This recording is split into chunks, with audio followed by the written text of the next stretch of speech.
les vapeurs du Canadien et pour cause. Montréal vibre au rythme de la Sainte-Flanelle. À l'autre bout de la 20 ou de la 40, dépendant laquelle des deux autoroutes on préfère emprunter, se déroule le camp d'entraînement des Alouettes. Ouais, déjà, le processus d'une nouvelle saison est enclenché. Tout se passe au campement du Rouge et Or au stade TELUS du PEPS de l'Université Laval. Stéphane Turcot est évidemment aux premières loges. Ça fait longtemps, Steph. Comment ça va? En pleine forme, Jean-Charles. Toi-même? Excellent. Good. Alors, évidemment, on a vu les Alouettes au fil de la dernière décennie, là, un peu partout au Québec. Il y avait eu Saint-Jean-sur-Richelieu à l'époque. On a vu Saint-Jérôme également. Les joueurs semblent se plaire dans les installations NEC plus Ultra du Rouge et Or à Québec. Oui, tout à fait. Bien, les installations sont quand même assez au goût du jour et plusieurs anciens universitaires s'y retrouvent justement au stade de TELUS de l'Université Laval. Effectivement, comme tu mentionnais, c'est une tradition chez les Alouettes depuis quelques années de tenir leur camp d'entraînement un peu à l'extérieur de la métropole. Tu as parlé de Saint-Jérôme, il y a eu Trois-Rivières, Bishop, oui, c'est vrai. Exactement. Et là, c'est maintenant à Québec. Et là, c'est quasiment l'entièreté du camp d'entraînement qui sera disputé ici. On est arrivé hier, dimanche en après-midi, et on va repartir le 29 mai prochain, donc à la fin du mois. Entre-temps, le 22, il y aura un match préparatoire contre le Rouge et Noir d'Ottawa, plutôt à Montréal.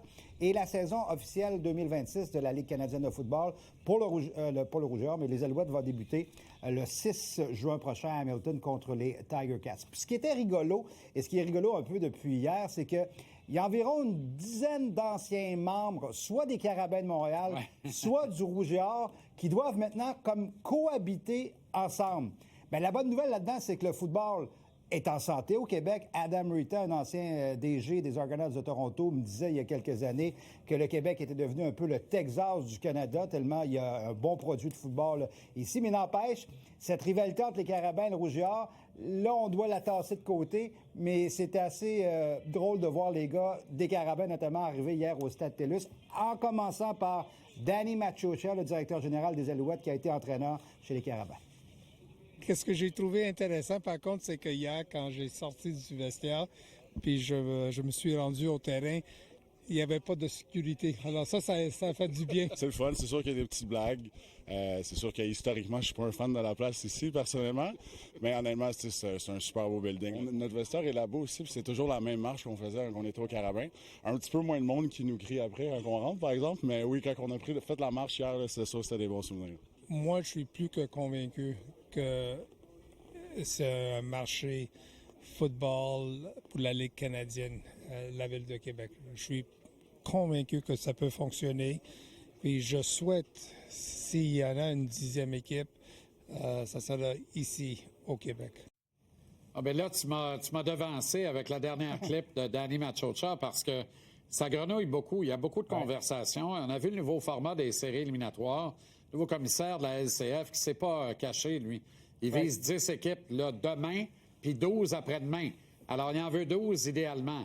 J'ai hâte de voir où sera la 6e équipe dans l'Ouest. Là. Je miserais sur une 2e équipe en Saskatchewan, puis je pense que ça pourrait marcher à Saskatoon. Et puis, on ajoute Québec et Halifax, puis voilà, on a un circuit parfaitement équilibré.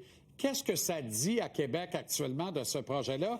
Moi, je pense que à une autre époque, les gens étaient plus réfractaires, mais j'ai l'impression que là, on est de plus en plus ouvert à cette perspective-là. C'est un produit qui se rajeunit et qui est de plus en plus intéressant à la Ligue canadienne. Tu fais une bonne lecture, Jean-Charles. Il y a quelques années, là, oui, on était peut-être un peu plus réfractaire du côté, notamment du Rouge et Or, mais on semble de plus en plus ouvert. Mais ça, c'est une vieille idée, un vieux rêve qui remonte à l'époque où Larry Smith était le commissaire de la Ligue canadienne de football. Oui, c'est intéressant. Oui, Québec représente un marché, je pense, de la Ligue canadienne de football, mais il manque encore une chose, un promoteur et un vrai stade de la Ligue canadienne. Tout ça peut s'arranger avec un minimum de bonne volonté, mon cher Stéphane. Merci infiniment. Excellent travail. On se reparle périodiquement au cours de ce camp d'entraînement-là avec grand bonheur. Bye-bye.